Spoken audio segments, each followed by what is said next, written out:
Bien, ahora sí les doy la bienvenida. ¿Cómo están? Buenas tardes a todos. Y comencemos con nuestra clase, segunda clase, última clase de aplicaciones. Lo que nos queda pendiente es entender bien la cosa de los diferenciales para poder recuperar todas las fórmulas que hemos aprendido y coordenadas polares. Lo que no vamos a ver, sí aparece en el apunte, pero no vamos a ver y no va a ser interrogado en el control 3, son los centros de masa, centros de gravedad. Eso decidieron los profesores no incorporarlo en el control 3, así que no lo vamos a ver. Sí vamos a ver coordenadas polares. Ahora, después seguro que me van a preguntar si coordenadas polares entra o no en el control. Si me preguntan si coordenadas polares entra hoy día, les puedo responder que centros de gravedad no entran. ¿Me entienden? Si me preguntan, ¿y las polares entran? Centros de gravedad no entran. ¿Entienden qué significa eso, no? Significa que está decidido que centros de gravedad no entran. En principio polares sí, pero siempre puede ocurrir cosas como a final de alguien que esté muy apurado y diga, no alcanza a ver polares, por favor, que no entre, o que entre solo una parte. Eso lo vamos a mostrar cuando aparezca la materia para el control. ¿Les parece?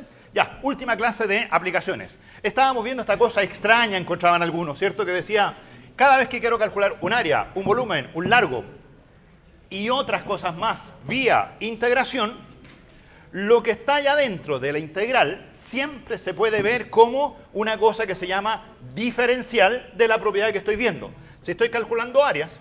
me faltó poner el micrófono. Por eso estaba... disculpen, esto de aquí... Me puse a conversar y no me puse este micrófono. Ahora, el otro es la grabadora. Este de aquí es el que... Le saco el mute. Ahí sí. Aló. ¿Qué pasó? ¿No tiene mute? Ahí está con mute. Le saco el mute. No le puedo sacar el mute. ¿Aló? Ahí sí, ahí salió. Ya, entonces ahora sí. Entonces, por ejemplo, si P fuese un área, ¿qué dice esa fórmula? Dice que el área se calcula como la integral en AB de el diferencial del área.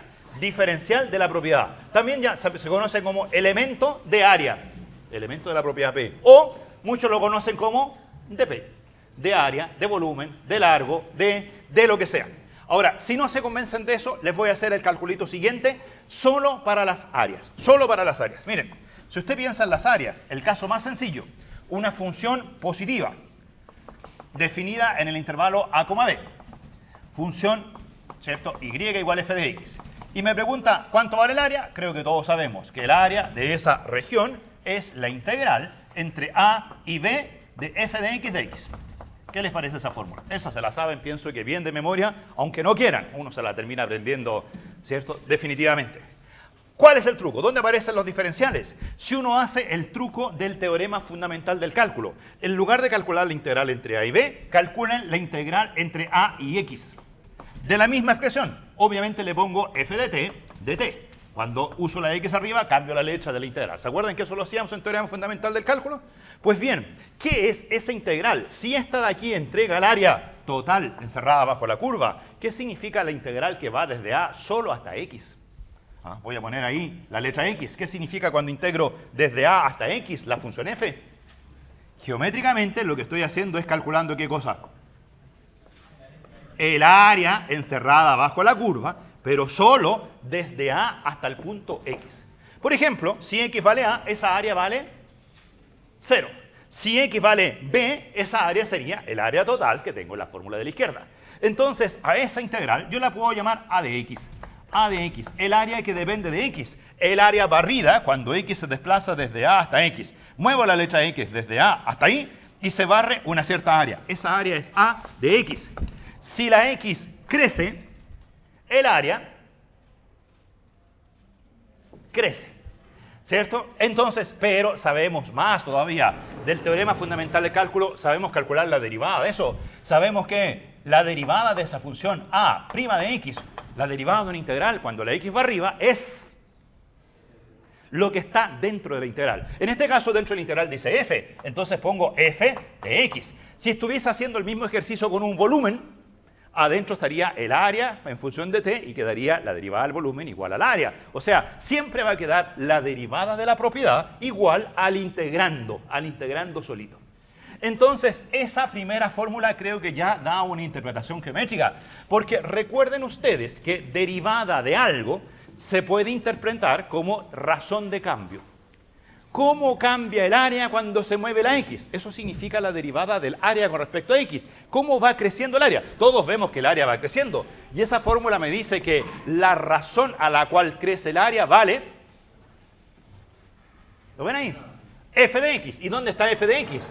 F de X es exactamente esa altura. Esa altura que es donde termina el área, ese valor F al final de la región que está entre A y X, define la razón de cambio de esa área. Esa área cambia tanto como la altura tenga esa función.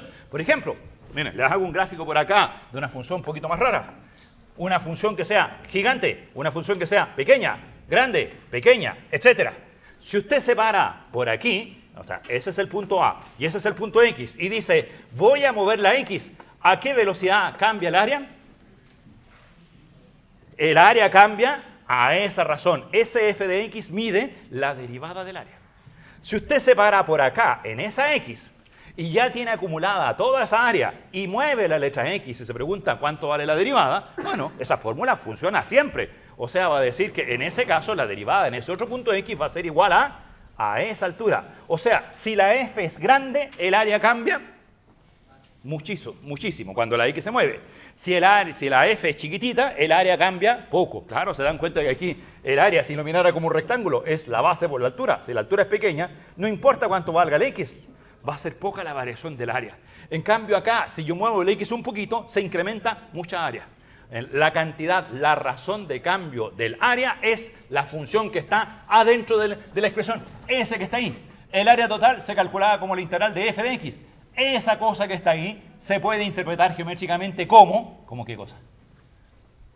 Como la razón de cambio de lo que estoy calculando cuando se mueve la letra X. ¿Se fijan? Exactamente eso que está ahí es lo que apareció acá. La derivada del área. Razón de cambio.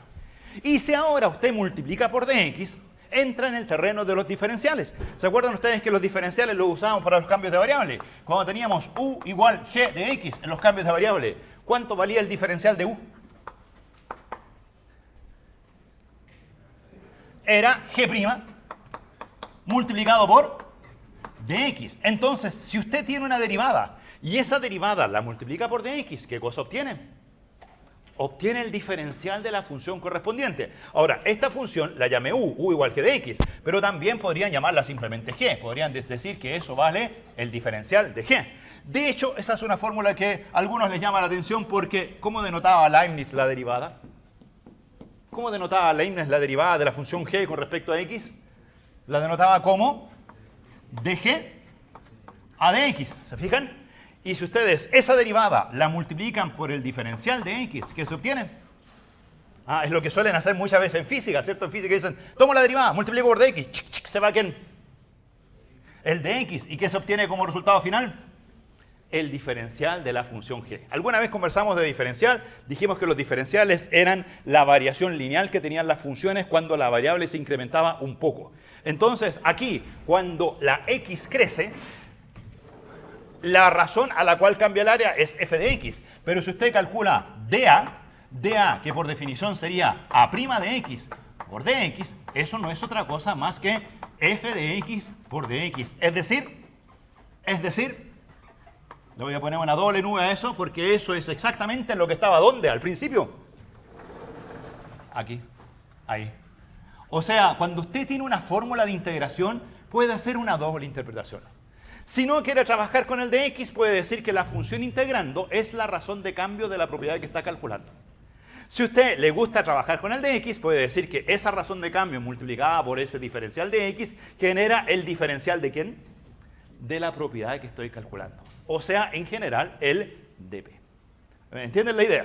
Ahí está. Eso lo puedo hacer con cualquier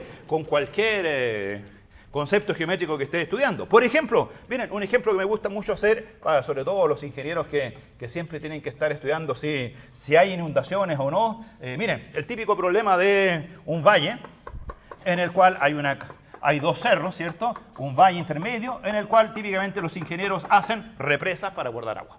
Entonces ahí tienen su lago hecho por los ingenieros porque hay una represa de agua hacia abajo que almacena agua para consumir. Entonces, obviamente, esta agua tiene un cierto, aquí hay un cierto volumen. Y obviamente ese volumen depende de la altura a la cual se encuentra llenado el estanque. Entonces, ese volumen depende de H. Y si ustedes quieren hacer una fórmula para calcular el volumen, pueden saber, ya se recuerdan que el volumen es la integral del... había que hacer cortes transversales, ver cuáles eran las áreas transversales, y el volumen se calcula como la integral del volumen, o sea, la integral del área. Entonces, si voy hacia atrás y calculo diferenciales, puedo decir que esta misma teoría aplica. El diferencial de volumen no es más que el área transversal multiplicado por el diferencial de la variable, en este caso H. Es decir, si usted tiene ese estanque con ese volumen de agua y viene, por ejemplo, una lluvia que hace que el nivel crezca un poco, de tal forma que el crecimiento del nivel de agua vale... ¿Cuánto vale el crecimiento del nivel del agua? DH, ajá, se fijan, ahí está el DH. Si eso crece en DH, pregunta, ¿en cuánto creció el volumen?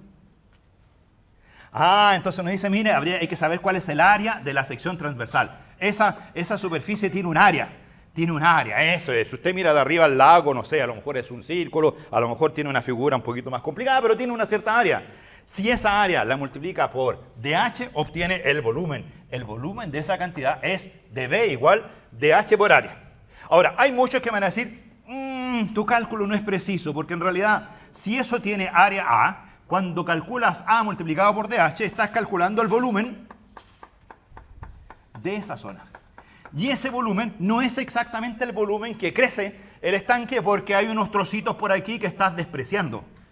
Sí, pero justamente ahí viene la diferencia entre lo que es dB, no es lo mismo que lo que es delta B. ¿Se acuerdan que alguna vez discutimos sobre las funciones? Que cuando una función dependía de una variable, en este caso h, uno incrementaba la variable h y habían dos cosas, un delta B y un dB. ¿Qué era el delta B? ¿Cuánto crece el volumen? ¿Qué era el dB? Lo que pasa es que cuánto crece el volumen tenía dos partes. Una parte lineal en h y una parte no lineal en h. La parte lineal en h se llamaba diferencial y era igual a la derivada por dh. Exactamente esto, la derivada por dh. Esta es la parte lineal del crecimiento. El delta B tiene esto más un término no lineal, que aquí lo veo muy bien. Ahí está el término no lineal. Pero cuando dh tiende a cero, lo que pasa en integración, hay que hacer una sumatoria, esas cosas tienden a cero. Entonces, esas contribuciones no intervienen para nada en el cálculo integral. Y uno puede pensar simplemente al primer orden que la variación de volumen viene dada simplemente por esa fórmula. Y así, por ejemplo, si es que en algún instante, por decirles algo, le entra una cierta cantidad de metros cúbicos al lago, ustedes dicen, llovió toda la noche y aquí en mi lago entraron tantos metros cúbicos, conocen el dB, pueden despejar cuánto va a subir la altura del lago. ¿Cuánto va a subir el nivel del lago? Va a subir el volumen que entró dividido por el área. Ahora, los ingenieros muchas veces hacen esas fórmulas mentales porque los llaman en la noche y le dicen, está lloviendo, se va a desbordar el lago, ¿abrimos o no abrimos las compuertas? Entonces dígame, ¿cuánto vale la altura del lago hasta la altura? Le dicen tanto, ya el área. ¿Y cuánto va a llover aproximadamente? Van a caer como, no sé, miles de metros cúbicos de agua, miles divididos por el área, va a subir el nivel 3 metros. No hay para qué levantarse. ¿Por qué? Porque tengo en realidad 5 o 6 metros de sobra para que suba el nivel del lago y sin que cause ningún problema. O va a decir, a ver, va a subir 5 metros. El nivel máximo que puede subir son 4 metros. Me levanto, voy a abrir las compuertas para que no entre tanta agua al lago. O sea, fórmulas elementales como esta pueden ser bien útiles en ingeniería. Si usted se complica calculando la integral, calculando todo eso, ok, a lo mejor va a obtener una fórmula muy sencilla, muy precisa. Va a decir, va a subir 3,0002 metros. Pero en realidad bastaba con que dijera rápidamente por teléfono, va a subir como 3 metros. Y listo, o sea, no es necesario calcular esa componente de orden o chica de delta H, o sea que es no lineal, solo la parte lineal. ¿Les parece? Ahí está una aplicación de estas cosas. Ahora, si uno entiende eso, podemos revisar las fórmulas que ya teníamos. ¿Cuánto valen los diferenciales para las distintas fórmulas? Bueno, primer diferencial que conozco, el diferencial de área. Ahí está. ¿Cuánto vale el diferencial de área? Entonces, resumen. Resumen del resumen. ¿Cuánto vale el diferencial de área? En ese dibujo, bueno, ese vale simplemente f de x por dx. ¿Y cómo se interpreta? ¿Vieron aquí que estaba el f de x? ¿Qué es f de x por dx? Es pensar en un rectángulo de altura f de x y de ancho. De ancho de x. Entonces, claro, uno dibuja aquí y dice, cuando voy barriendo con mi integral, esa altura vale f de x, el ancho vale de x. No sé si están suficientemente cerca para decirme, oye, te equivocaste. Te equivocaste porque ahí estás exagerando tu cálculo. Sí, pero en realidad mi cálculo es preciso cuando delta x tiende a 0. Esa cosa que está por ahí, no sé si alcanzan a ver que hay un cachito que estoy agregando como en forma exagerada, ese cachito no interviene en nada en la integral, porque la integral es el límite cuando la norma de la partición tiende a 0. Entonces, ¿cuánto tiende el delta x? A 0. En realidad ese rectangulito es un rectangulito de ancho, ¿cuánto? ¿Cuánto vale el de x? Matemáticamente el de x vale 0, pero yo me lo imagino como un dx distinto de 0, multiplico por dx y digo, ahí obtengo mi diferencial de área. Ya, ¿cuánto vale si ahora esa figura la hago rotar? Miren, tengo mi figura, ahí está, intervalo a, b. Entonces ahora voy a hacer rotar esa figura respecto del eje de las x. Pienso que se sabe la fórmula de ese volumen. ¿Cuánto vale el volumen? Ya, tiene una fórmula, pero ¿qué voy a hacer yo? Voy a decir, voy a integrar entre a y b. Voy a barrer mi volumen completamente. Voy a llegar a un punto x. En ese punto x, la altura de esa imagen es f de x. Si yo multiplico por dx, obtengo la famosa área elemental. Ahí está el elemento de área, dA. El objetivo es calcular el volumen cuando toda esta zona bajo la f gira en torno del eje de las x. Eso genera un volumen de revolución. Ya, no lo voy a dibujar. Para calcular ese volumen de revolución, cuando la función x gira, la función f gira respecto del eje de las x, hay que calcular la integral. Integral entre a y b de, a la rápida, db o x. Ya, ¿cuánto vale ese diferencial? Ese diferencial es el volumen que engendra esta área cuando ella rota en torno del eje de las x. Ya, ¿qué figura genera esa región cuando rota? Ahí está la pizza. Porque ¿qué espesor tiene esta región? Puse ahí de A, pero ¿qué espesor tiene esa región? ¿Cuánto vale ese espesor? ¿Cuánto vale ese espesor? De x. ¿Y cuánto vale de x? Tiende a 0. O sea, es una región tremendamente delgada, pero genera un pequeño volumen tremendamente delgado. ¿Pero cuál es su cara? ¿Qué figura tiene la cara? Transversal. Una circunferencia, un círculo de radio f de x. Así que, si usted quiere, lo puede poner por acá, lo puede dibujar de nuevo. Digo, esto es un cilindro. Un cilindro, donde aquí tengo un radio r igual f de x. ¿Ya? ¿Cuánto vale entonces el volumen? El área de la cara es pi por r cuadrado, o sea, pi por f al cuadrado de x. Ahí tienen el área de la cara. ¿Y cómo se calcula el volumen de un cilindro? Es el área de la cara multiplicado por la altura. ¿Y cuánto vale su altura? De x, o sea, pi por f cuadrado por dx. Pregunta, ¿es esa la fórmula para el volumen? ¿Era la integral entre a y b? Reemplacen. ¿Es la integral entre a y b de pi f cuadrado de x de x? Exactamente esa fórmula, pero obtenida de una forma más geométrica. ¿Lo ven? Más geométrica. ¿Qué pasa si esa misma región ahora la hago rotar en torno del otro eje? Ahí está. Miren, nuevamente mi región que va entre a y b. Y la hago rotar aquí, con respecto al eje de las y. ¿Qué genera? Genera un super volumen de revolución, del cual típicamente yo dibujo solo la mitad. Solo la mitad. Ahí dibujé la rotación solamente en 180 grados. Fue de ese plano, se dio la vuelta por atrás, llegó a este plano de la pizarra. Pero en realidad la rotación completa es 360 grados. ¿Les parece? No dibujo la parte de adelante por dos razones. Razón número 1, porque es difícil de dibujar. Y razón número 2, si usted la dibujase, no dejaría ver todo lo que pasa hacia atrás. Así que típicamente lo que uno hace en esa figura es hacerlas cortas por la mitad y dibuja solo la mitad. Ahí está el dibujo de una mitad de esa figura. Ya, ¿cuánto vale su volumen? Bueno, el volumen de esa región, que ahora corresponde a la rotación de la f. Aquí está la función. Ahí está la función. Esa función rota en torno del eje de las y, vale integral entre a y b de... ¡Rápido! diferencial del volumen OY. ¿Y cuánto vale ese diferencial? Ah, ese diferencial me lo puedo imaginar, porque nuevamente digo, mi variable de integración se mueve entre A y B. En algún instante va a estar parada en esa X, donde esa altura va a ser f de X. Pero a partir de ese instante, la X se mueve un dx hacia el lado y genera un rectangulito de altura f de X y ancho dx. Y ese rectangulito gira en torno del eje de las Y. Ese rectangulito gira en torno del eje de las Y y genera un volumencito. Ahí. Que de hecho lo puedo dibujar acá afuera. Aquí lo puedo dibujar entero, 360 grados. Un círculo por dentro, un círculo por fuera, altura, ahí. Esa figura. ¿Qué les parece? ¿Qué les parece? ¿Un poquito chueca? No, no está tan chueca. ¿De qué espesor? ¿De qué espesor? El de X es el que está girando y genera el espesor completo a lo largo de todo el círculo. Ese espesor de X. ¿De qué altura? ¿De qué altura es ese rectangulito? F de X. Y cada punto genera un círculo. ¿De qué radio? ¿Cuánto vale el radio? El radio vale, se mide desde ahí, radio de ahí hasta allá. ¿Cuánto vale esa distancia? Es la letra X. El radio vale X.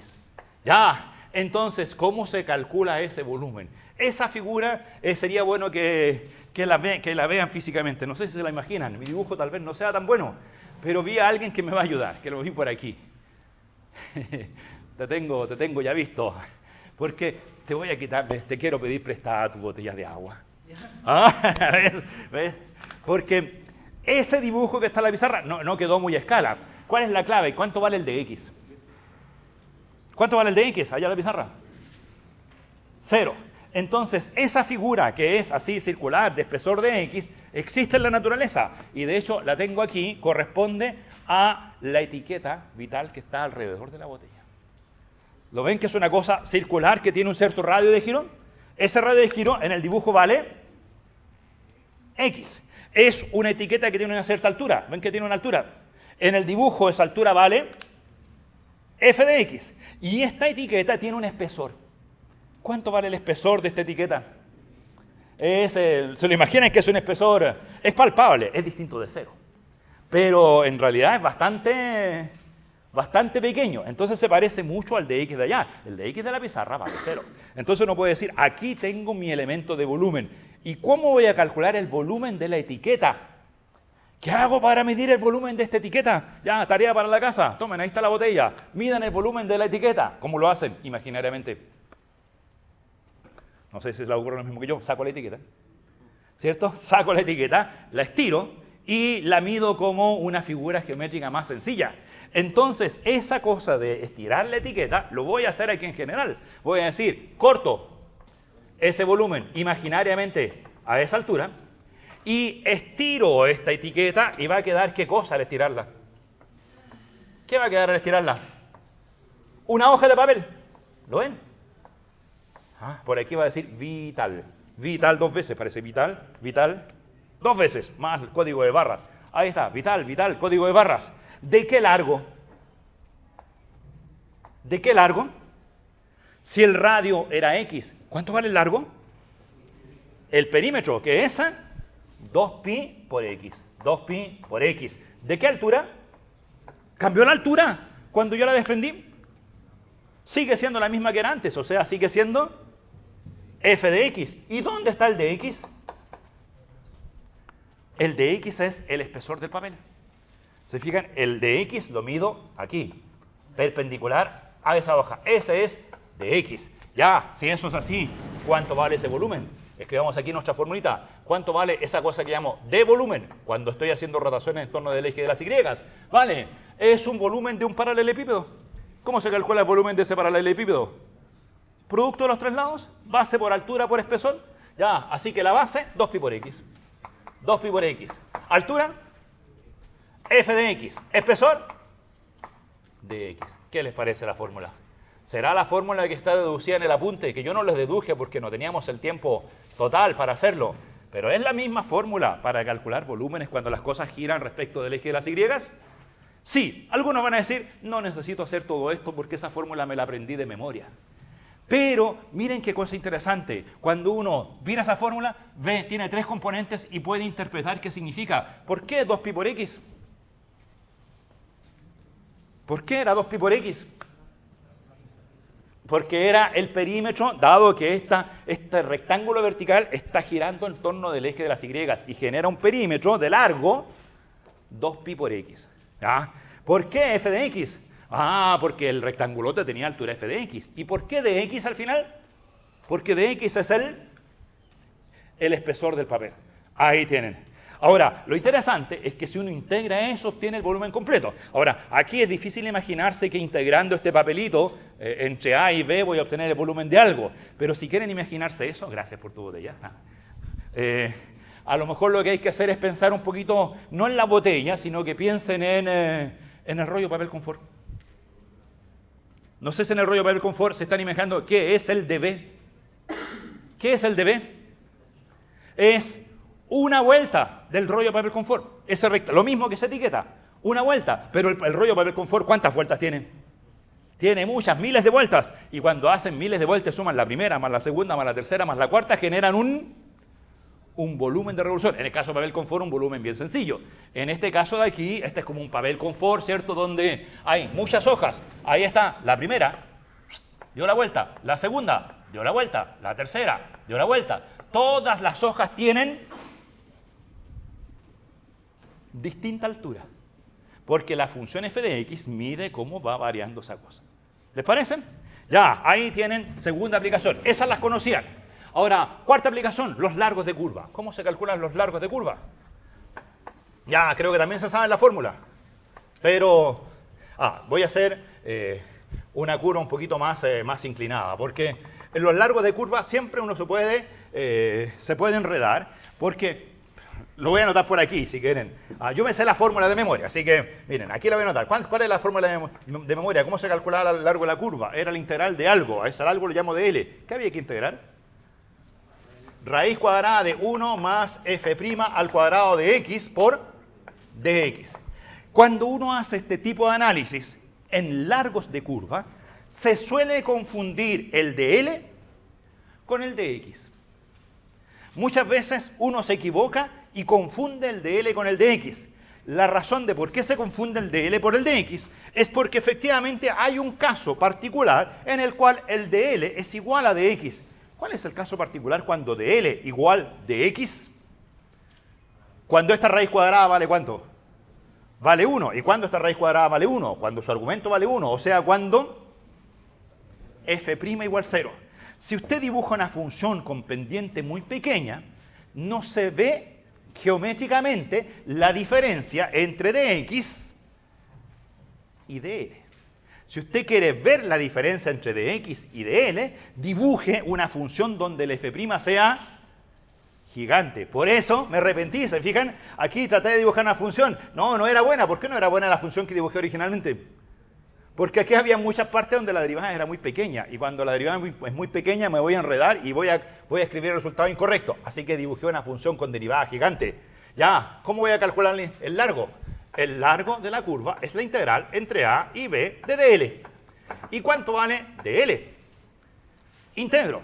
Muevo mi variable x, que se mueve entre a y b. La dibujo por ahí. Ahí está la x. ¡Pum! Avanzo la x a x más dx. X más dx. Aquí está el típico rectangulito. Ya, pero no me interesa el área, me interesa el largo de la curva. El largo de la curva se mide allá arriba, en esa diagonal. Ese es el dl. Ahora, en esa misma diagonal puedo dibujar la recta horizontal. Esta recta horizontal tiene tamaño de x. ¿En qué se parece el de L al de x? ¿Se fijan que el de L es un poquito más grande o más corto que el de x? ¿El de L más grande o más chico que el de x? Más grande. ¿Cuándo son iguales? Cuando ese ángulo vale 0, cuando la derivada vale 0. Entonces, en realidad, aquí hay un triangulito rectángulo. Un triangulito rectángulo que tiene base de x y altura de y. De y. ¿Y cuánto vale de y? Fácil. Porque todos sabemos que esa curva corresponde a la ecuación y igual f de x. Y con lo que yo sé de diferenciales, cuando tengo una variable y que es f de x, pregunta, ¿cuánto vale de y? Todo calza, así que apliquen lo que saben. Si y es f de x, al tiro, piensen como cambio de variable, ¿cuánto vale de y? F' de x por dx. S de y es, si quieren lo reemplazo, f' de x por dx. O sea, aquí hay un triangulito rectángulo donde un lado es dx y el otro lado es f' por dx. Si eso es así, ¿cuánto vale la hipotenusa? ¿No es un Pitágoras? Y ese Pitágoras, ¿se dan cuenta que el de x sale como factor común? Así que el de L vale dx multiplicado por algo. ¿Dx multiplicado por cuánto? Bueno, hay que tomar raíz cuadrada de la suma de eso al cuadrado más eso al cuadrado. Aquí, como es dx multiplicado por 1, queda la raíz cuadrada de 1 al cuadrado más f' cuadrado. Es decir, ahí tienen raíz de 1 más f' cuadrado de x. Bueno, se pueden preguntar a posteriori, ¿será cierto? Bueno, en realidad, si usted mira eso y mira lo de abajo que está en nuestra memoria, es exactamente lo mismo. Pero creo que haciéndolo así, uno entiende un poco mejor qué es el de L. ¿Por qué el de L es 1 al cuadrado más f' al cuadrado raíz cuadrada? Bueno, porque el de L tiene dos componentes, una componente horizontal y una componente vertical. Una que vale 1 por dx, la otra vale f' por dx. Obviamente, si f' igual 0, queda solamente el dx. Pero si f' es distinto de 0, el de L es diferente. ¿Qué les parece? ¿Se la aprendieron? Ya, pero uno puede ir más allá. Entonces ahora empiezan las super pesadillas. ¿Cuáles son las pesadillas? No he tenido ninguna. ¿Por qué no he tenido pesadillas todavía? Yo sé. Porque el control 3 de cálculo es ¿cuándo? Es más infinito, ¿cierto? O sea, uno dicen, falta mucho para el control de cálculo. Ya, pero supongo, no sé, del control anterior. De hecho, tú me puedes decir que cuando se acerca el control, ¿empiezan o no empiezan las pesadillas? ¿No empiezan a resolver los problemas en forma mental en la noche y a ciertos ratos lo resuelven bien, a otros ratos se lo resuelven mal, después despiertan medio desesperados diciendo, ¿cómo era? Y después se acuestan y dicen, no, si era solo una pesadilla, el control todavía no ha llegado, etc. O sea, hay cosas que vienen en el control. Entonces, miren, la pesadilla, hay varias. Cuando lleguen a este control, seguro que van a tener las siguientes pesadillas. Miren, tengo una función f de x, como esa. La dibujé un poquito plana. Cuidado con los de L. La dibujo un poquito menos plana. La dibujo menos plana para que se vea bien la diferencia entre quién y quién. Entre el de X y el de L. Ahí está. Claro, porque si usted integra el de X... pregunta, ¿cuánto vale la integral entre A y B de dx? ¿Saben cuánto vale esa integral, cierto? ¿Cuánto vale la integral de entre A y B de 1? ¿Cuánto vale la integral de entre A y B de dx? ¿Vale? B menos A. B menos A. Claro, si usted integra el dx, obtiene esta distancia. Y esa distancia no es el largo de la curva. ¿Se fijan? Porque el largo de la curva es chueco. No es dx, no es lo mismo dx que dl. Ya, la raíz cuadrada es bien importante. Ya, entonces, miren, aquí tengo esta curva que tiene muchos dl. Ahí voy a dibujar, ese es un dl, ¿cierto? Que tiene aquí la proyección horizontal, aquí hay un dx, ahí arriba hay un dy, etcétera. Ya, ahí tengo mi figura. ¿Cuáles son las típicas pesadillas? Bueno, las pesadillas son, primero las que corresponden, ¿cierto? ¿Qué les van a preguntar? Les van a decir, considera esa región encerrada bajo la curva, calcula el volumen cuando esa región gira en torno del eje de las X. Ya, eso lo saben calcular. Pero ¿qué podrían preguntarle que no fuera exactamente lo mismo? Podrían decirle, ¿y qué pasa si la región la hacen rotar en torno de una recta trasladada? Si estos elementos de área los hicieran no rotar respecto de X, sino que lo hicieran rotar acá abajo, ¿qué figura se generaría?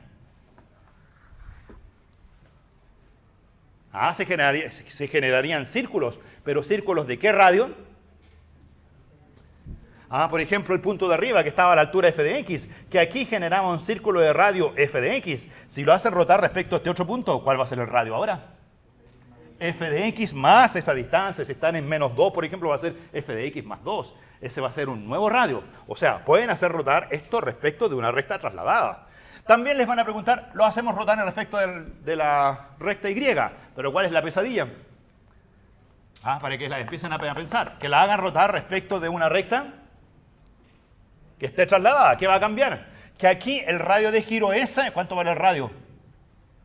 X. Pero si lo hacen acá, ¿cuánto va a ser el radio de giro? X más el desplazamiento que correspondan.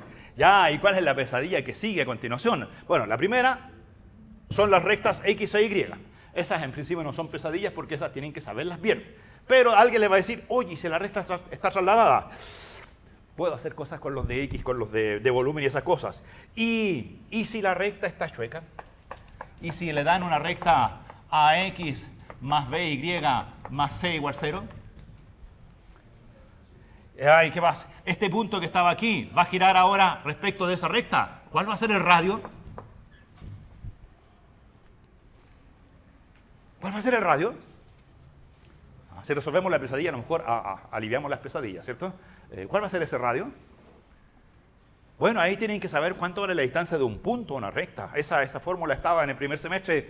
Si ese punto tiene coordenadas x sub 0, y sub 0, en realidad las coordenadas son x, f de x, la distancia de ese punto a esa recta era ax sub 0 más b y 0 más c partido por raíz cuadrada de a cuadrado más b cuadrado. Y si quieren en valor absoluto porque las distancias son siempre positivas. Así se calcula la distancia de un punto a una recta chueca. Si usted conoce esa distancia, puede saber cuál es el radio de giro de ese punto, cuál es el radio de giro de este otro. Ya bueno, a la distancia de ese punto allá será otra cosa, habrá un cono, una figura un poquito más complicada. Se pueden hacer cálculos también de ese estilo. ¿Ya? Atención que los ejercicios no son siempre los mismos todos los semestres. A veces hay cosas un poquito más elaboradas como esta.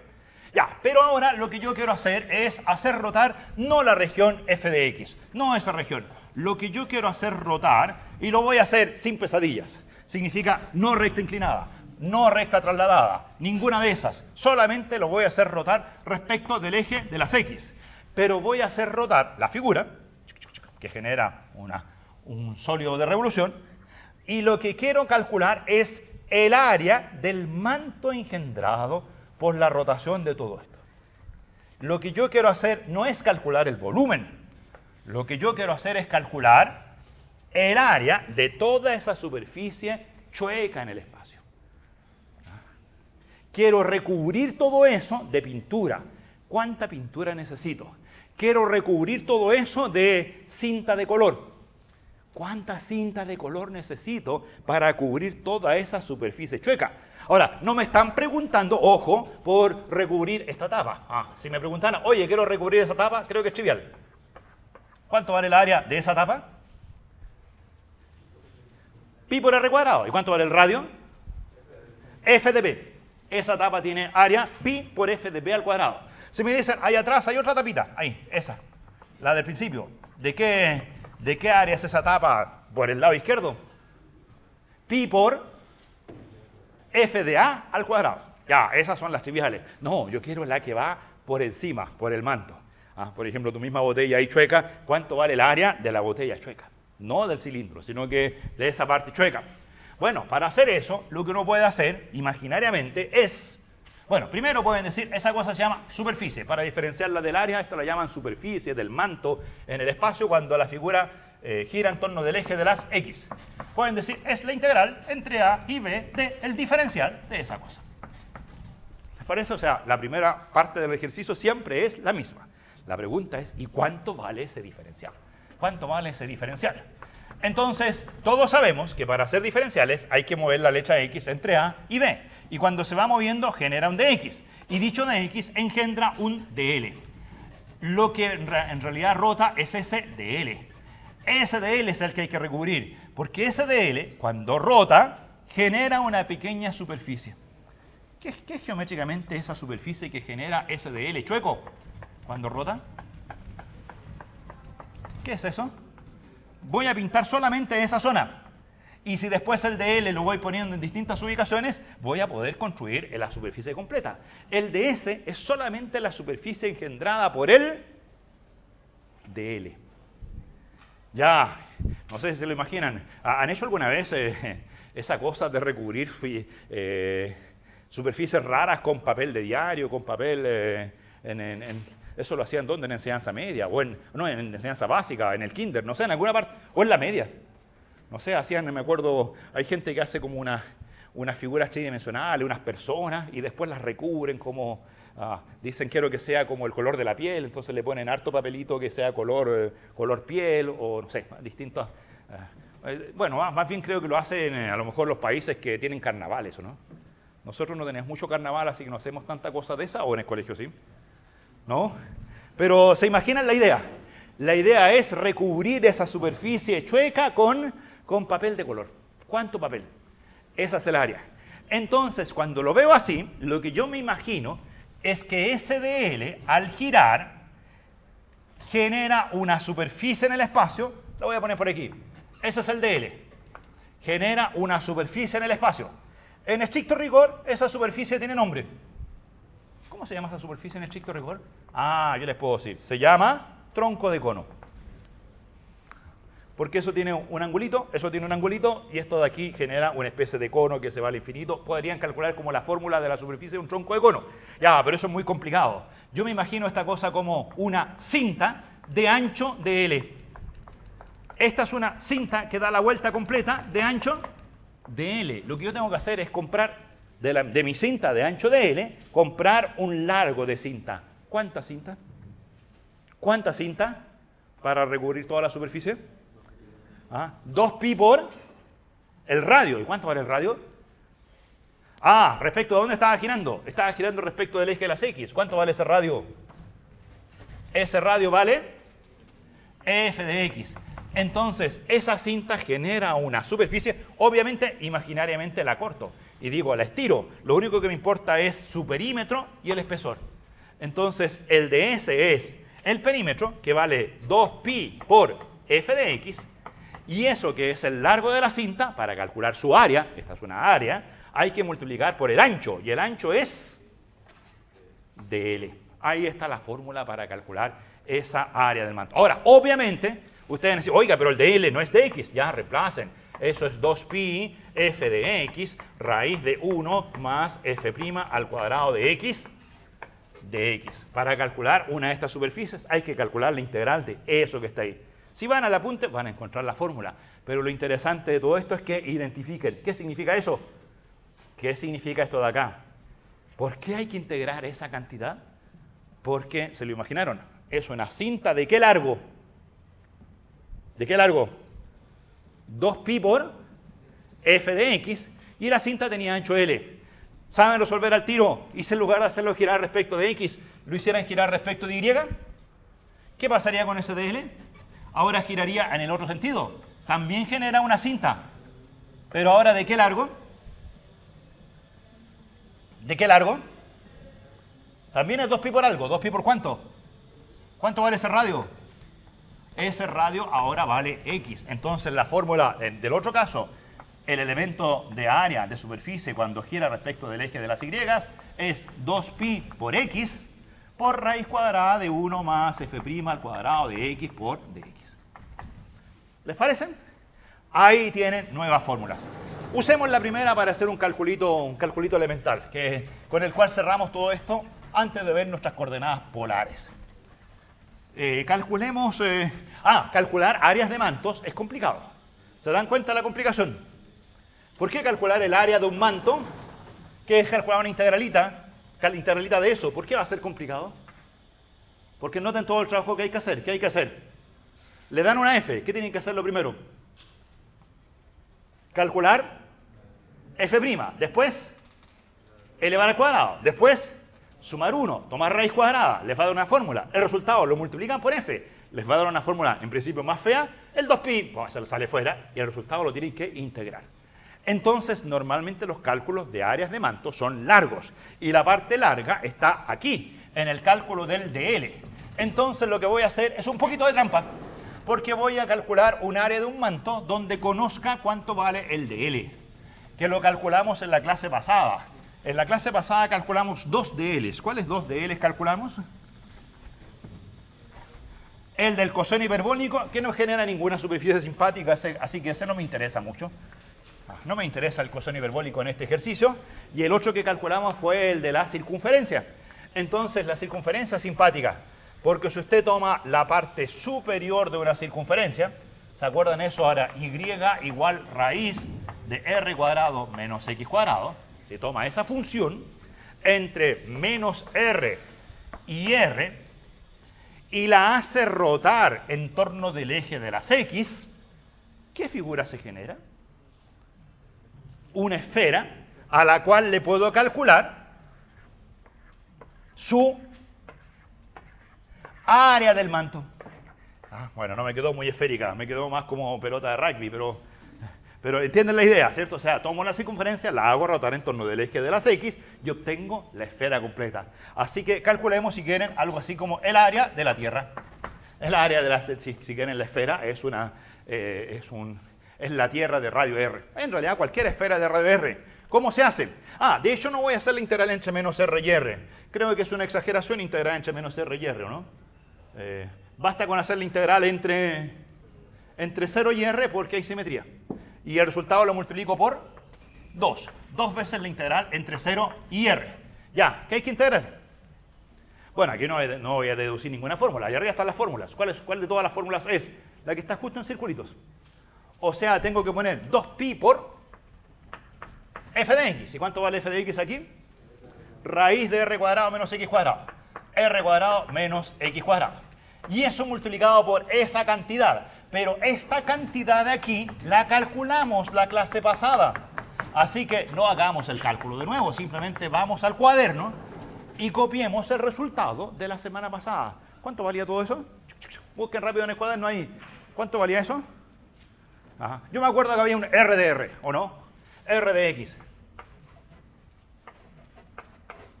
Partido por algo. ¿Cómo era?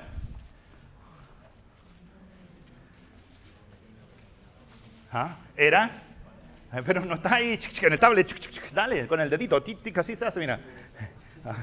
Eso. Con tu cuaderno, no tienes cuaderno, bueno, no es buena aventura esa cosa, o sea, workflow. Sí, hay que escribir, estas cosas no les va a entrar solo por la vista. Ya, ¿la encontraron? Yo me acuerdo que era r de x arriba y abajo, raíz cuadrada de r cuadrado menos x cuadrado. Y de hecho nos había dado un susto terrible. ¿Cuál era el susto que nos dio? Tomar x igual r. O sea, en principio aquí no debería hacerlo hasta r. Pero en este ejercicio ocurre una magia. ¿Cuál es la magia? Que esa raíz cuadrada del denominador con esa raíz cuadrada del numerador se simplifican y entonces ya no hay asíntotas verticales. Así que puedo hacer la integral hasta r sin ningún problema. ¿Cuánto queda? 2 por 2, 4pi, sale fuera. 4pi. ¿Qué más sale fuera? La r sale fuera. Y queda la integral entre 0 y r, ¿de cuánto? El 2pi salió, la raíz se fue, la r salió, la raíz se fue, quedó solo el de x. Si quieren, ni siquiera pongo el de x, pongo la función 1, es más fácil. Y así puedo decir que esta integral vale 4pi r por la integral entre 0 y r de 1. Y la integral entre 0 y r de 1 vale r, que con esa r queda 4pi r cuadrado. Ya, ahí tienen un resultado que tal vez conocían también, ¿cierto? Cuánto valía el área, pero al menos para entender qué estamos calculando. ¿Qué estamos calculando? ¿El área de qué cosa? No es el área del círculo, no es pi por r cuadrado, es el área del casquete que se genera cuando esta figura rota en torno del eje de las x. Ahí está el 4pi r cuadrado. ¿Se lo sabían eso? ¿Sabían que la superficie de una esfera era 4pi r cuadrado? La superficie era 4pi r cuadrado. También se sabe en el volumen de la esfera. Eso lo calculamos, creo que con el elipsoide, ¿se acuerdan? Era 4 tercios pi a, b, c, d. No, 4 tercios a, b, c nomás, no había de... que en el caso de esfera era 4 tercios pi por, ayúdame, r cubo. Eso yo creo que uno se lo sabe también en el colegio. Y lo que siempre en el colegio, a uno, no en el colegio tal vez, o rápidamente uno le llama la atención a mirar esas dos fórmulas, ¿qué cosa es? 4pi r cuadrado. 4 tercios pi r cubo tercios. O sea, 4pi r cubo tercios. ¿Qué relación tiene el r cuadrado con el r cubo tercios? Uno dice, hay dos posibilidades. O bien el volumen es la primitiva de la superficie, o la superficie es la derivada del volumen. Ahora, ¿cuál de las dos ya vimos en clases? La derivada del volumen igual a la superficie. Porque dijimos hace un rato que cuando usted tenía que calcular, imagínese una esferita que parte de un punto y empieza a crecer, y yo quiero calcular su volumen. Entonces, hasta que al final llega a ser de radio R. Ahí está la esfera completa de radio R. Ya, pero yo quiero calcular ese volumen. Dijimos hace rato que ese volumen se puede calcular como la integral entre 0 y R del diferencial de volumen. Y si es una esferita que va creciendo de 0 a R, cuando su variable va entre 0 y R, digamos que va por ahí, voy a borrar todos los dibujitos. Dibujo solo esa esferita chica. Entonces pregunta, cuando ese radio vale R chica, esa es la variable de integración, R chica, que varía entre 0 y R grande. ¿Cuánto vale el de volumen? ¿Cuánto vale el de volumen? Cuando uno tenía un volumen que tenía una superficie externa, si el R crece de R a R más de R, auméntelo un poquito, ahí. R más de R. ¿Cuánto vale el volumen? Ahí está el de volumen. Ahí está el de volumen. Ese es el de B. El de B vale integral 0R de R es el espesor. Ese espesor multiplicado por ¿cuánto? Por el área transversal. El área de la superficie expuesta, igual que en el lago. Igual que en el lago, salvo que en el lago el área era plana.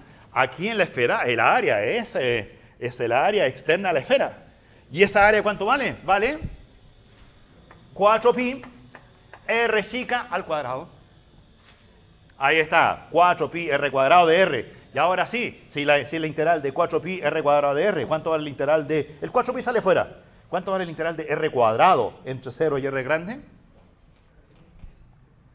¿Cuánto vale la integral de R cuadrado entre 0 y R? Vale R cubo tercio. ¿R chica o R grande? Cuidado con la primitiva o la integral. La primitiva es R chica al cubo tercios. Pero la integral es la primitiva evaluada en R grande menos la primitiva evaluada en 0 y queda 4 tercios pi R grande al cubo. Este volumen vale igual 4 tercios pi R grande al cubo. Ahí está, el volumen es la integral de la superficie. O al revés, teorema fundamental del cálculo. La superficie es la derivada del volumen. ¿Se fijan cómo todo calza? No hay nada que se quede afuera. La matemática de alguna forma tiene esa gran belleza. Todo es perfecto si uno lo hace bien. ¿Les parece? Ya, fin de este tema. Pasemos a las coordenadas polares. Coordenadas polares. Último tema de las aplicaciones, coordenadas polares. ¿Qué hay que saber de coordenadas polares? 3 cosas. Primero, saber qué son. Segundo, saber dibujar algunas curvas en coordenadas polares. Y tercero, calcular áreas y largos de curvas de dichas curvas, de dichas figuras.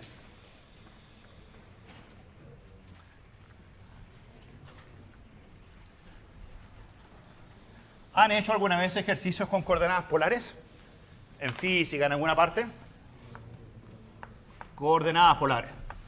Bueno, si lo han hecho, mejor o peor, no sé, ahí depende de los traumas que tengan. Pero podría ayudarnos. Ya, coordenadas polares. ¿Cuál es la gran idea? Bueno, si quieren, la gran idea de las coordenadas cartesianas. En las coordenadas cartesianas me dan 2 números, x y y. Dibujo el sistema de coordenadas cartesianas, la x la dibujo hacia la derecha y la y hacia arriba y ubico puntos en el plano. De hecho, las coordenadas cartesianas son fantásticas porque de alguna forma son biyección entre los puntos del plano y las coordenadas. Creo que las cartesianas las dominamos bien, así que no nos extendemos más en eso. ¿Qué son las coordenadas polares? Es la forma de ubicar puntos en el plano dándose otros números, que típicamente son ρ y θ.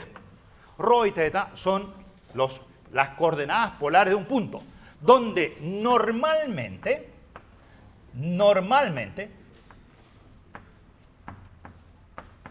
entiéndase normalmente, lo voy a poner aquí entre comillas, normalmente en ejercicios como de pizarrón, en ejercicios muy académicos, entiéndese también en que la normalidad no se da jamás en los controles. O sea, cuando digo normalmente va a ocurrir esto, en los controles no. Entonces, por eso le ponen normalmente, comillas, asterisco, porque esto normalmente no se va a dar casi nunca. Pero normalmente uno piensa que ρ es una distancia mayor o igual que 0 y piensa que θ es un ángulo que vive entre 0 y 2pi. De hecho, no está claro si es abierto o cerrado. Ya le voy a poner cerrado solamente porque como esa normalidad no se va a producir casi nunca, entonces no es muy grave. Y con esas coordenadas, lo que uno tiende a hacer es, voy a dibujar el sistema de coordenadas cartesianas. No es necesario, pero lo hago porque lo tenemos demasiado impregnado en la piel. O sea, cuando uno ve las cartesianas dice, ya sé dónde estoy. Cuando uno ve las cartesianas a lo mejor se pierde un poco. Entonces, ¿qué es lo que uno hace? Primero, con el ángulo θ, que en principio varía entre 0 y 2pi, uno dibuja una recta inclinada que parte del origen, donde esa inclinación es el ángulo θ. Por esa razón, a uno le gustaría decir que ese ángulo θ puede ser 0, donde la inclinación es el eje de las x, puede ser un ángulo que varía hasta pi medios ahí arriba, puede ser un ángulo que llegue a pi cuando voy hacia la izquierda, puede ser 3 pi medios cuando voy hacia abajo, o se puede dar la vuelta completa llegando a 2pi. Y ahí es donde todos imaginamos que ese ángulo θ varía entre 0 y 2pi. Pero ese es el caso normal. En las aplicaciones es muy frecuente que ese ángulo vaya más allá de 2pi. Y ese ángulo también pueda ser negativo. Así que normalmente el ángulo está entre 0 y 2pi, pero en las aplicaciones casi nunca eso ocurre. De hecho, hay curvas bien simpáticas. Miren, una curva simpática como esta, una curva que un punto parte ahí para θ igual 0, para θ igual pi medios, para θ igual pi, para θ igual 2pi, y si ustedes autorizan que el ángulo siga creciendo, pueden formar curvas como esta, cuando el ángulo θ crece y se forman las típicas espirales. Las espirales en coordenadas polares se obtienen cuando uno no se limita a que el ángulo θ viva entre 0 y 2pi. El ángulo θ puede ir entre 0 y más infinito. Ahora, si la curva es cerrada, uno dice, entre 0 y 2pi no va. Pero si es una curva abierta como esa, entre 0 y más infinito. E incluso, si uno escribe las buenas ecuaciones, puede pensar en θ negativo. Puede pensar en que cuando voy girando hacia el otro lado, el radio se va disminuyendo, va disminuyendo, va disminuyendo, y podría incluso obtener comportamientos asintóticos cuando θ tiende a menos infinito. Y pueden haber curvas, como hay curvas bien bonitas, como esas espirales de Arquímedes, que cuando θ crece al infinito, el radio aumenta al infinito. Y cuando θ es negativo, el radio se achica, pero siempre positivo, y en realidad cuando θ tiende a menos infinito, ese radio tiende a 0. Hay figuras como esa. Por eso, normalmente el ángulo θ vive entre 0 y 2pi, pero en la práctica, ¿ya vieron? ¿Entienden qué significa ese comillas de asterisco? Significa que en la práctica, muy posiblemente eso no va a pasar. Ahora, tal vez en los ejercicios que yo haga en el pizarrón, en cátedra, va a ocurrir, porque uno hace ejercicios fáciles, pero los controles seguramente van a tener, por ejemplo, les van a dar la ecuación de esas espirales, les van a decir cuál es el área encerrada entre la curva de una vuelta y la vuelta siguiente. Entonces van a tener que decir por fuera de una vuelta y por dentro de la que sigue. Todas esas cosas las van a poder calcular una vez que tengan estas nociones. Ya, ¿entendieron lo que era θ? ¿Cierto? Entonces, en buenas cuentas, agarro el eje de las X y lo giro en un ángulo θ que podría eventualmente ser gigante. Y una vez que lo giro, viene la variable ρ.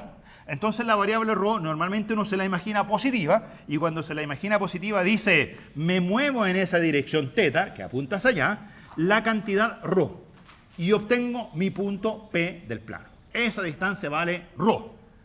Eso funciona bien cuando ρ es positivo. Pero nuevamente es parte de la normalidad que a veces no ocurre en los ejercicios. ¿Qué puede ocurrir en los ejercicios? Que ρ sea negativo.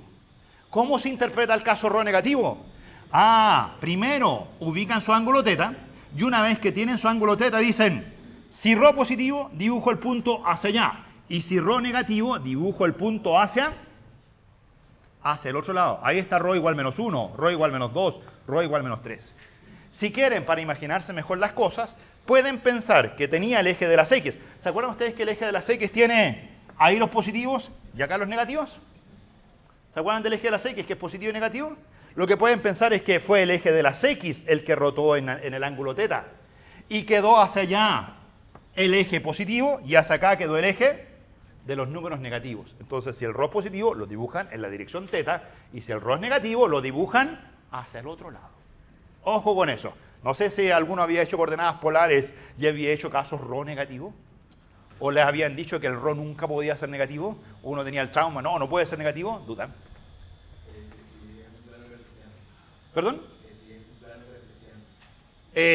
No, las ρ, estas no son coordenadas cartesianas, estas se llaman coordenadas polares. ¿Cuáles se llaman coordenadas cartesianas? Esas otras.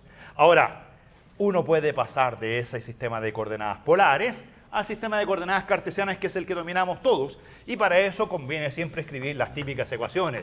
Si me dan ρ y teta, siempre se puede calcular x como ρ por coseno de teta, y se puede calcular y como ρ seno de teta. Dicho de otro modo, me dan ρ y me dan teta, me voy a estas ecuaciones, obtengo x, obtengo y, y ahí encuentro el punto. Esas ecuaciones convienen para pasar del sistema de coordenadas polares al sistema de coordenadas cartesianas. Pero esta es otra óptica de las cosas. ¿Ya? No es la óptica cartesiana, es la óptica polar. Si ustedes quieren, es lo que hacían muchas veces nuestras ecuaciones cuando hacíamos cambios de variables. Miren, ejemplo. ¿Qué pasa si teta igual teta igual pi cuartos? Que se parece a ese dibujo. ¿Cuáles son las ecuaciones cuando teta igual pi cuartos? ¿Cuáles son esas ecuaciones para teta igual pi cuartos? ¿Cuánto vale x? Rho raíz de 2 medios. Eso es coseno de pi cuartos. ¿Cuánto vale y? Rho por raíz de 2 medios. ¿Se dan cuenta que aquí, si rho fuese positivo, qué signo tiene la x? ¿Qué signo tiene la y? Si rho positivo, ¿qué signo tiene la x? Positivo. ¿Qué signo tiene la y? Positivo. ¿En qué cuadrante se encuentra mi punto? Ahí están los puntos que tienen rho positivo, en el primer cuadrante. ¿Qué pasa en estas mismas ecuaciones si rho fuese negativo? Si rho igual menos 1, ¿qué signo tiene la x? ¿Qué signo tiene la y? ¿En qué cuadrante me encuentro si rho negativo? En el tercer cuadrante, esto que les dije por acá de los rho negativos. Los rho positivos apuntan en una dirección, los rho negativos en la otra. ¿Les parece? Ya, esa es la primera cosa de cómo se ubican puntos. Si les dan rho igual 5, teta igual pi cuartos, ustedes deberían ser capaces de dibujar el punto. Primera cosa. Eventualmente podrían pasar por aquí, si en algún instante fuese necesario. O lo dibujan directamente. Segundo, curvas. Ahora quiero las curvas en polares. Curvas en polares. ¿Cómo se definen las curvas en polares? Antes de seguir, ¿cómo son las curvas en cartesianas? En cartesianas, eso era lo que tú decías, en mi mundo en viejo, ¿recuerdan? No sé si se acuerdan hicimos un cálculo en la clase pasada del largo de la circunferencia, donde trabajamos en qué coordenadas. No sé, se olvidaron de la parte más importante de la clase pasada. Trabajamos en coordenadas cartesianas y nos quedaron ecuaciones horribles, quedaron unas asíntotas verticales. Hicimos cambios de variable y con los cambios de variable las integrales quedaron ridículamente sencillas. Lo que hacían nuestros cambios de variable de esas integrales era pasar de cartesianas a polares. Cambiar la forma de ver el mundo. En lugar de ver el mundo en cartesianas, yo veía el mundo en polares. Y cuando lo veía en polares, la circunferencia es demasiado sencilla. Podía calcular cosas sencillas. Ya, entonces vamos a hacer curvas en polares. Para hacer curvas en polares, por favor, recuerden cuáles eran las curvas en cartesianas. Creo que en cartesianas todos saben que las coordenadas son x e y. Y una curva en cartesianas era cuando uno decía, la x la muevo en un intervalo a, b, y la y vale f de x. Uno se daba una función y decía, voy a imponer lugar geométrico de los puntos tal que la y es f de x. ¿Cuáles son las curvas en polares? En polares tengo coordenadas rho y teta. Ahora, normalmente uno se da teta como independiente y dice, para distintos ángulos, rho es función de teta. Rho es función de teta. Las curvas en polares corresponden a ecuaciones donde rho es una función de teta. Esas son las curvas en polares. ¿Qué tenemos que hacer en los próximos minutos? Aprender a dibujar curvas en polares. Ahora, hay curvas complicadas y curvas fáciles. ¿Qué voy a hacer? Aprender primero a dibujar las curvas complicadas o fáciles. Bueno, siempre hay que partir con los casos. Bueno, ahí depende de la filosofía, ¿cierto? Hay algunos que dicen, ¿se acuerdan del teorema de valor medio? ¿Cuál era la filosofía de la punta del teorema de valor medio? ¿Partir con el fácil o el difícil? ¿O no han estudiado nada de cálculo? Sí. ¿Han aprendido algo en el semestre?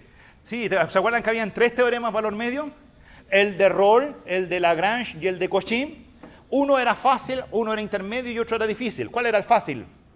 Rolle. ¿Cuál era el intermedio? Lagrange. ¿Cuál era el difícil? Cauchy. ¿Cuál vimos primero? rol. ¿Cuál ve el apunte primero? Cauchy, y dice, hago el caso difícil y con el caso difícil tengo todos los casos fáciles cubiertos. Ya, hay dos grandes filosofías de enfrentar el mundo, partir por el lado fácil o partir por el lado difícil.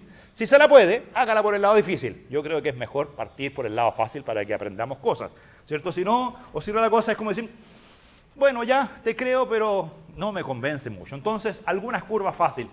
La más fácil de todas, primero, es cuando la función f es rho igual f de teta y esa función s, ¿cuál es la función más fácil? ¿Se les ocurre una función fácil? En cartesianas, ¿qué función es fácil? Bueno, en cartesianas hay varias que se pelean en el mercado, ¿cierto? Está la constante, está la identidad. Sí, en cartesianas las dos son simples porque tanto la constante como la identidad son rectas, pero en principio la constante es una recta horizontal y la identidad es una recta inclinada. De las dos es más fácil la constante. Aquí la función más simple es cuando la función es constante. Y en ese caso, normalmente la constante se llama r. Y normalmente esa constante r es mayor que 0. Ahora, si fuese la función constante igual a 0, queda solo el origen. Porque solo en el origen rho vale 0. ¿Se fijan? Si rho igual 0, las ecuaciones quedan x igual 0, y igual 0. Solo el origen. Rho igual constante. Entonces, en ese caso, la figura que se dibuja se hace de la forma siguiente. Miren. ¿Cómo se dibujan las curvas en polares? Eso es lo que tengo que aprender. Primero, ¿entre cuánto y cuánto varía el ángulo teta? Bueno, aquí no me están diciendo nada. ¿Cuál es el dominio de la función constante? Todos los reales. Así que en principio el ángulo teta podría moverse en todos los reales. Para hacer dibujos es más fácil mover el ángulo teta entre 0 y 2pi. Entonces, miren, voy a dibujar distintos ángulos. Voy a partir del origen. Ángulo 0 es ese. Eso es teta igual 0.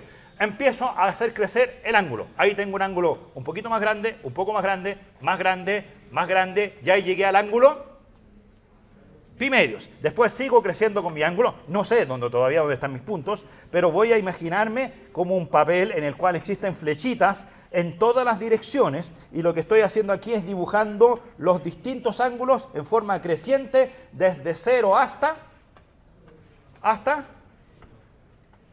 2pi, ya ahí dibujé, me aburrí dibujando flechitas. En principio podría no dibujarlas si tengo muy buena imaginación. Y para cada ángulo tengo que dibujar la distancia rho igual r. Entonces, me paro en el origen, miro la dirección teta igual 0 y me muevo una distancia r. Ahí está mi punto. Me muevo en la otra dirección y tengo que buscar el punto que está a la distancia r. Ahí está el punto. Me muevo en la otra dirección y busco el punto a la distancia r. Me muevo acá, distancia r. Me muevo ahí, distancia r. Me muevo hacia arriba, distancia r. Para todo teta, el rho es el mismo. Siempre rho vale r. Para cada teta, rho igual r. Para cada teta, rho igual r. ¿Se están imaginando qué figura se genera? Si del origen me muevo siempre en todas las direcciones la misma distancia r, ¿qué figura es esa? ¿Qué figura es esa? R, R, R, R. En todas las direcciones R, R. ¿Cuál es la figura? La figura es una circunferencia. Bueno, ojalá que me quede razonablemente circunferencia. La figura es una circunferencia de radio R, ¿cierto? O sea, ahí está. Claro, la circunferencia de radio R, que en cartesianas es tan complicada. En cartesiana tiene asíntotas verticales en los extremos. En polares es la función rho igual constante. Si usted, por ejemplo, dijera, voy a calcular la derivada. ¿Cuánto vale la derivada de la constante? 0. ¿Qué significa que la derivada valga 0? Significa que rho es constante. En la circunferencia, rho igual 0. En la circunferencia, rho prima, en la circunferencia rho no vale 0. En la circunferencia rho es constante. O sea, en la circunferencia rho prima, la derivada de la constante vale 0. La circunferencia es demasiado sencilla. En polares es lo más simple que hay. Por eso es que en la clase pasada, cuando hicimos el cambio de variable, quedó una integral ridícula. Porque de alguna forma quedó una integral donde apareció la función constante. No la función raíz de r cuadrado menos x cuadrado que tiene por derivada menos x partido por raíz de r cuadrado menos x cuadrado. Esa cosa es súper complicada en cartesianas. La función circunferencia, la derivada. De hecho, ni siquiera esa es la circunferencia, esa es solo la parte de arriba. La parte de abajo lleva un signo menos, la derivada de la parte de abajo lleva un signo más. O sea, es mucho más complicado en cartesianas que en que en polares. En polares la circunferencia, ¿se la aprendieron? ¿Cuál es la ecuación de la circunferencia en polares? Rho igual R. Rho igual R. ¿Y entre cuánto y cuánto varía el ángulo teta? Ahí depende. Si usted quiere una vuelta a la circunferencia, entre 0 y 2pi. Si quiere dos vueltas, entre 0 y 4pi. Si quiere solamente una zona de la circunferencia, entre 0 y pi medios, etc. O sea, ahí puede jugar con el dominio, depende de lo que quiera hacer. Ya, primera figura, hiper fácil. Segunda figura, que no es tan fácil, es esta. Rho igual R. ¿La ven? Ya, si le dejara hasta ahí, ¿qué es eso? ¿Qué es Rho igual R? Al tiro. ¿Qué figura? ¿Qué figura? ¿Qué figura? Circunferencia. Rho igual R, circunferencia. Entonces, esta de aquí va a ser Rho igual R, pero le voy a sumar algo. ¿Para qué? Para que no sea circunferencia. Pero dado que es nuestro ejercicio 2, que es vecino al ejercicio 1, lo que voy a hacer, le voy a sumar algo que sea chico. Así que le voy a sumar, de hecho le voy a restar epsilon veces seno de teta. Donde epsilon es pequeño, epsilon mucho más chico que R, pero positivo, pero positivo. Ya, ¿qué figura es esa? Pregunta, ¿es una circunferencia? No, ya no es circunferencia. ¿Por qué razón? Porque ahora el Rho no es constante. ¿Cuál es el valor más grande de Rho? Si piensan en todos los posibles, no, se dan cuenta de que la función seno de teta entre cuánto y cuánto varía. Entre menos 1 y 1. Ya, multiplicada por epsilon, ese producto varía entre menos epsilon y epsilon. Y eso es lo que se está restando. Así que, ¿cuál es el valor más grande que van a obtener de Rho? El más grande de todos los Rho va a ser R masa epsilon, cuando el seno valga menos 1. Y el valor más chico que van a tener de Rho, ¿cuánto va a ser el más chico de Rho? R menos epsilon, cuando el seno valga 1. Entonces, para dibujar esta curva donde el Rho es variable, voy a dibujar tres circunferencias. Voy a partir dibujando la circunferencia de radio R, solo como referencia. Yo sé que la curva no es la circunferencia de radio R, pero la dibujo como referencia. También voy a dibujar la circunferencia más chica de radio R menos epsilon. R menos epsilon, ¿qué les parece? Y voy a dibujar una circunferencia más grande de radio R más epsilon. ¿Por qué? Porque el Rho varía entre R menos epsilon y R más epsilon. La curva se mueve ahí. Cuando el ángulo varía, el Rho es variable. A veces el Rho va a ser chico. A veces el Rho va a ser grande. A veces el Rho va a ser justito R. De hecho, podríamos responder al tiro. ¿Cuándo el Rho vale R? ¿Para qué ángulos el Rho es R? Cuando seno igual 0. ¿Y cuándo el seno vale 0? Capi. Capi. Capi. Entonces, por ejemplo, cuando el ángulo teta vale 0, ahí está teta igual 0, Rho vale R. Cuando el ángulo teta vale pi, allá está el ángulo pi, Rho vale R. Para 2pi, para 3pi, bueno, en realidad se vuelve a repetir lo mismo, es una curva periódica, la función seno es periódica. Así que en realidad los dos valores para los cuales Rho vale R son teta igual 0, teta igual pi, más las periodicidades. ¿Les parece? Ya, pregunta, ¿cuándo Rho vale R menos epsilon? ¿Cuándo vale R menos epsilon? Cuando seno de teta vale 1. Cuando es 1, queda R menos epsilon por 1, o sea, R menos epsilon. ¿Y cuando el seno de teta vale 1?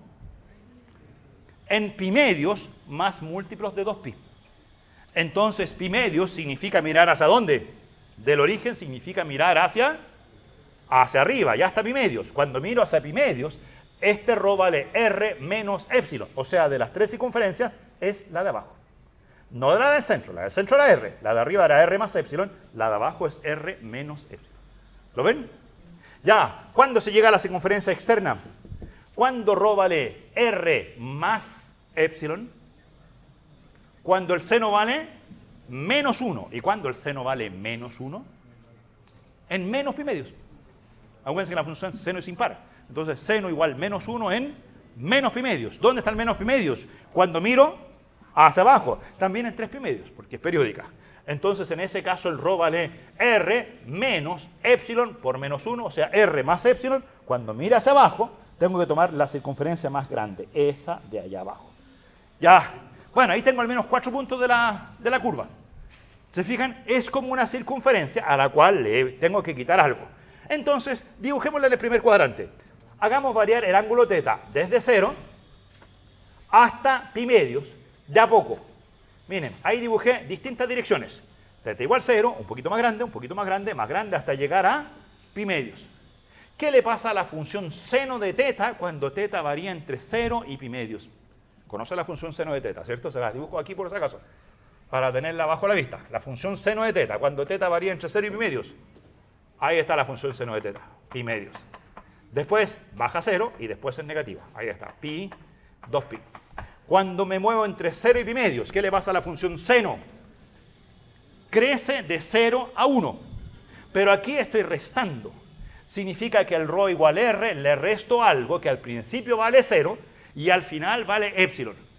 Así que le resto 0, le empiezo a restar un poquito. Ahí está r, le resto un poquito, le resto un poquito más, le resto un poco más, le resto más, hasta que le resto exactamente epsilon. O sea, genero una curva que va por dentro de la circunferencia. ¿Se fijan? Era la circunferencia de radio r, para la cual el ρ, ¿qué le pasó al ρ? Empezó a agrandarse o achicarse. Se empezó a achicar porque le empecé a restar cada vez más. Ya. ¿Qué pasa cuando paso de pi medios a pi? Dibujo nuevamente ángulos. Ahí, voy avanzando de pi medios a pi. Distintos ángulos. Para entender un poco, nunca dibujen solo pi medios y pi. Traten de dibujar algunos intermedios. ¿Qué le pasó a la función seno? Que llegó a 1 y empieza a devolverse. Entonces, el restando, parto de restar epsilon y después empiezo a restar cantidades cada vez más chicas hasta llegar a restar 0. Aquí de r resté epsilon, aquí resto un poco menos, o sea, el ρ empieza a crecer hasta que llega a ρ igual r. Ahí está la curva en la segunda zona. De hecho, si lo hago bien, debería obtener alguna simetría, ¿o no? ¿Pueden ver alguna simetría? ¿Qué es lo que pasa en el primer cuadrante y en el segundo cuadrante es lo mismo? Porque en el primer cuadrante la función seno iba creciendo a esa tasa. Y en el segundo cuadrante la misma función seno va decreciendo en forma simétrica. Así que la curva debe ser simétrica. ¿Les parece? Después, cuando voy hacia acá abajo, ¿qué le pasa a seno en esta otra zona? Cuando voy más allá de pi. ¿Qué le pasa a seno en esta zona? Empieza a irse ¿a dónde? A los negativos. Pero ojo, que hay un signo menos. Si seno se va a los negativos, ¿qué pasa con ese signo menos? Estoy sumando cosas. A r le empiezo a sumar algo. Aquí a r le sumé 0. Le empiezo a sumar un poquito. Le voy sumando, hasta llegar aquí, hasta sumar epsilon completo. Se obtiene una curva que es un poquito más grande que la circunferencia. Y por simetría, al otro lado, creo que ya puedo terminar y decir que ahí está mi curva. Ya, creo que de lejos están viendo... bueno, se ve como quedó como una papa, ¿cierto? Pero ¿se parece mucho al dibujo 1 o no? Pero no es el dibujo 1. ¿Por qué? ¿Por qué no es el dibujo 1? El dibujo 1 era la circunferencia de radio R. ¿Y aquí qué le hice a la circunferencia de radio R? ¿Se dan cuenta? Miren, voy a poner una flechita ahí. ¿Qué le hice a la circunferencia de radio R? La empecé a achicar. ¿Y aquí qué le hice a la circunferencia de radio R? La agrandé. Ya, ejercicio simpático que va a tener que resolver en los controles o en los ejercicios de estudio. Calcular el área encerrada entre la circunferencia y esta curva. Esa zona de ahí. Calcular el área de esta cosita que quedó por ahí. Ya les voy a decir después cómo se calculan las áreas, pero ahí ya están inventando un ejercicio. ¿Les parece? Ese era el caso epsilon pequeño. El ejercicio se pone más interesante cuando epsilon es más grande. ¿Qué pasa cuando epsilon es más grande? ¿Qué pasa cuando epsilon es más grande? Lo que le resto a la circunferencia empieza a ser más importante. Por un lado le resto más cosas y por otro lado le sumo más cosas. Entonces, ¿hasta dónde es simpático? Bueno, ahí uno puede echar a volar la imaginación hasta donde quiera. Pero creo que un caso muy simpático es cuando epsilon es igual a r. ¿Qué pasa cuando epsilon igual a r? ¿Ven las figuras? ¿Se la imaginan qué pasa si el epsilon va creciendo?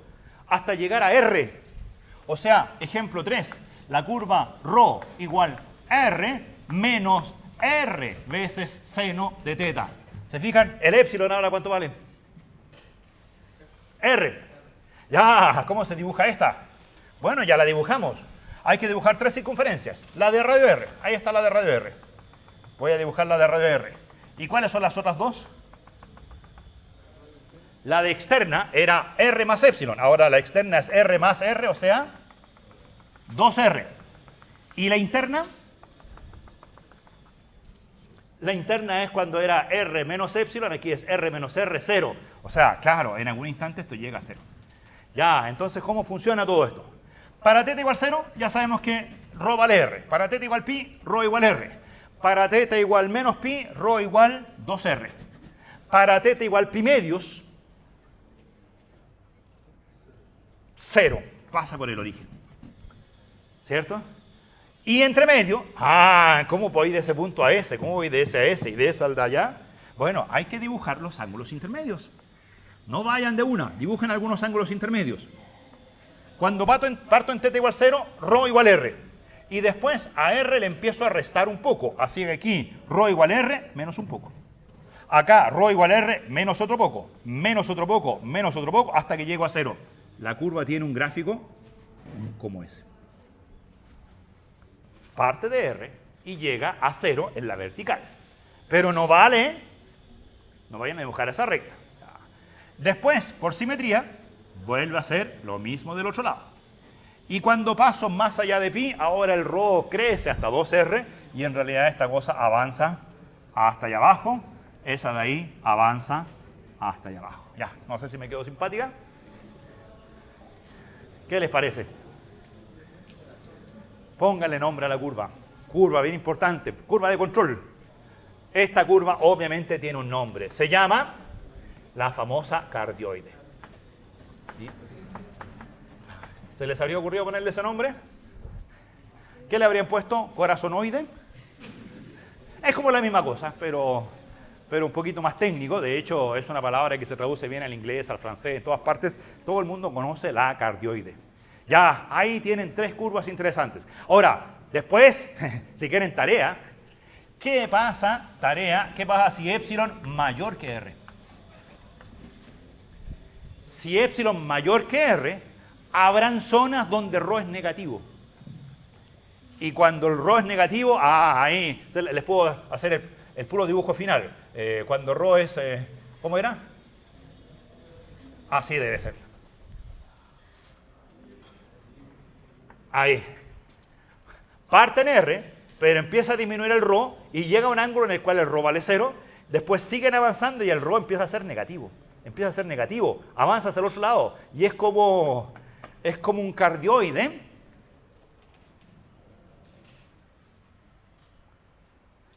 Con un tumorcito al medio. Ya, o sea, ahí empiezan a haber aplicaciones médicas tal vez. Bueno, a lo mejor sería simpático ver cuál es el volumen de ese tumorcito respecto del total para saber si el caso es clínicamente terrible o no terrible. Bueno, ahí tienen algunas cosas. Cálculos de áreas y largos de curva. ¿Qué puedo hacer con este? Les voy a dar las fórmulas. No les puedo deducir nada, pero sí les puedo mostrar las fórmulas y entender las fórmulas.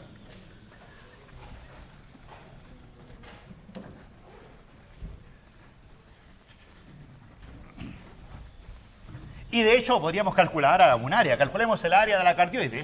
Esa área es rápida de calcular. La calculamos en un minuto. Antes hay que conocer cómo se calculan las áreas. Entonces miren, la figura genérica es esta. Tengo una figura donde el ángulo varía desde θ1 hasta θ2. Para θ1 tengo un cierto ρ, para θ2 tengo otro ρ y digamos que el ρ es creciente para que quede una cosa simpática. Lo que me interesa calcular es el área de esa zona. De esa zona. Ya. Lo interesante en las polares es que la variable ahora, ¿quién es? No es X, ni Y. ¿Cuál es la variable? Θ. Entonces, al tiro, ¿cómo se calcula esa área? Esa área se calcula como la integral. ¿Cuál es la variable? θ. ¿Y entre cuánto y cuánto varía la variable θ? En ese dibujo. De θ1 hasta θ2. Entonces, es la integral de θ1 a teta 2. ¿Y qué tengo que poner adentro? Rápido. ¿Qué tengo que poner adentro? Rápido, sin mirar nada. dA. dA. ¿Y cuánto vale dA? Ah, ya, no se la alcanzo a deducir, pero sí les puedo dar la fórmula. dA vale 1/2 rho de teta. Ahora, ¿por qué lo escribo así? En realidad es 1/2 rho cuadrado por d teta. Pero ¿por qué lo escribo así como 1/2 de rho por d teta? Es porque el dA es una figurita como esa, donde este angulito de aquí vale d teta. Ese lado de este sector vale rho por d teta. Esta distancia del origen hasta los puntos de allá es rho. Y esta figura es como un triángulo. Es como un triángulo curvo. Y si uno lo mira como triángulo curvo, ¿saben ustedes la fórmula de un triángulo? ¿En un triángulo cuánto vale el área?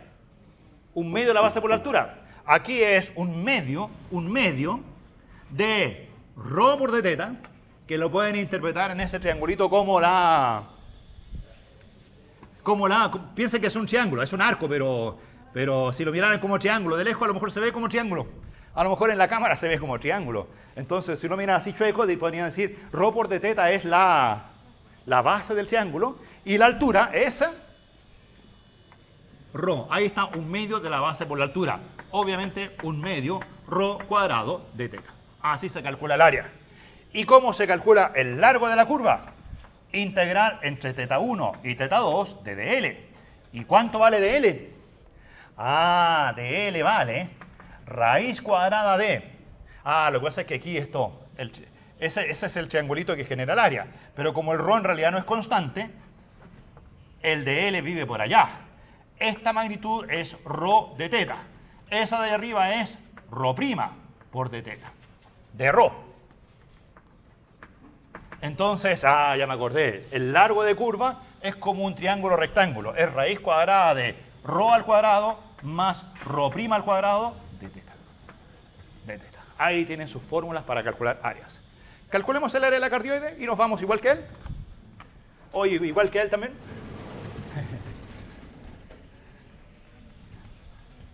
Qué pena que me da. Pero bueno. No los puedo probar a todos tampoco, ¿cierto? ¿O sí? Sí puedo, si se quedan. Claro, porque... Bueno, igual pueden mirar después las cosas sin video y a lo mejor aprenden. Pero ¿han mirado los videos alguna vez o no? ¿Y los ven con calma o les ponen adelantar, adelantar, adelantar? Y al final se pierden todas las explicaciones y quedan igual sin entender nada. Si ven los videos, tienen que verlos entendiendo las explicaciones, ¿cierto? Que no sea un resumen de fórmulas. Si no, toman un buen resumen o toman el apunte.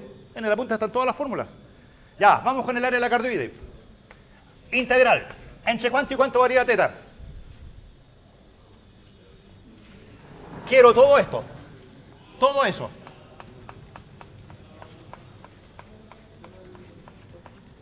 Todo eso. Ya, ahí dibujé todos los ángulos. ¿Entre cuánto y cuánto? 0 y 2pi. 2pi. 1/2. Rho cuadrado. ¿Quién es rho cuadrado? Ahí arriba está la ecuación de rho. ¿Cuánto vale rho al cuadrado? LM al cuadrado, rapidito eso. Creo que sale un R cuadrado afuera. Y después, ¿a quién más hay que elevar al cuadrado? 1 menos seno. Y el 1 menos seno al cuadrado vale 1 menos 2 seno de teta más seno al cuadrado de teta. ¿Será eso? Ahí está, 1 menos seno al cuadrado. Y después todo eso de teta. Ya. Igual. 1/2 R cuadrado fuera. Integrales. ¿Cómo estamos con las integrales? En 1 minuto. Nos queda, de hecho, 0 minutos. Ya, la integral de 1. La integral de 1. 2pi. Todos saben por qué. Menos la integral de seno. La integral de seno. La integral de seno, no la primitiva. La integral de seno. La integral de seno. ¿Alguien que me diga la integral de seno? Rápido, en checar. 0. Conocen la función seno, que es así, así y así. ¿Cuánto vale la integral de 0 a 2pi? ¿Cuánto vale la integral de 0 a pi? ¿Cuánto vale la integral de 0 a pi? ¿Cuánto vale el integral de 0 a pi? De nuevo, ¿cuánto vale el integral de 0 a pi medios? Ya, ¿cuánto vale el integral de 0 a pi? Me respondo yo mismo, 2. ¿Se la saben? ¿Cuánto vale el integral de pi a 2pi? Menos 2. La integral del módulo vale 2. ¿Cuánto vale el integral de 0 a pi a 2pi? 2 menos 2, 0. Por simetría, 0. Más la de seno cuadrado. Ya. Rápido. No, seno cuadrado no puede ser 0 porque es positivo. ¿Cierto? Los números positivos tienen integrales positivas. Sí, eso. Pero, ¿cuál era el truco con seno al cuadrado? Era que la integral entre 0 y 2pi de seno al cuadrado de teta es igual que la integral entre 0 y 2pi de coseno cuadrado de teta. Eso lo vimos alguna vez, que la integral de seno cuadrado y coseno cuadrado son la misma cosa. Y no se calcula ni una ni la otra, sino que se calcula la suma entre las dos. ¿Y cuánto es seno cuadrado más coseno cuadrado? 1. ¿Cuánto vale la integral de 1 entre 0 y 2pi? 2pi. Si la suma de las dos integrales es 2pi, ¿cuánto vale cada uno por separado? Pi y pi. O sea, la última integral vale pi. Así se calcula. Esa se la tienen que saber. Esa se la tienen que saber. Y esa sería bueno que se la sepan. Si no, van a perder mucho tiempo en el control. Si se ponen a calcular primitivas. Aquí, de hecho, ahí, ¿cómo calculan la primitiva de seno cuadrado? Tienen que pasar al ángulo doble, calcular la primitiva de coseno de 2 teta menos 1 medios. Y seguro que por ahí van a haber enredo y al final les va a dar pi medios. O les va a dar menos pi, no sé. No pueden ser. Ya, conclusión. ¿Cuánto vale el área de la cardioide? ¿Vale? Sumando y restando. 3 medios pi por r cuadrado. ¿Les parece razonable? ¿Qué es pi por r cuadrado? La circunferencia que dibujamos como referencia. Esta cardioide es por arriba más chica que la circunferencia, pero por abajo es más grande. Lo que pierde por arriba lo gana por abajo. ¿Y quién gana? ¿Lo que pierde o lo que gana? Gana más de lo que pierde. ¿Se fijan? Lo que gana por abajo es mucho más que lo que pierde por arriba. Ya, tarea, calcúlense ustedes el área de esa zona. Resta la circunferencia menos la cardioide. Y después calcúlense el área de esa zona para verificar que lo que gana por abajo es más que lo que pierde por arriba. ¿Les parece? Sería todo. Nos vemos el día lunes.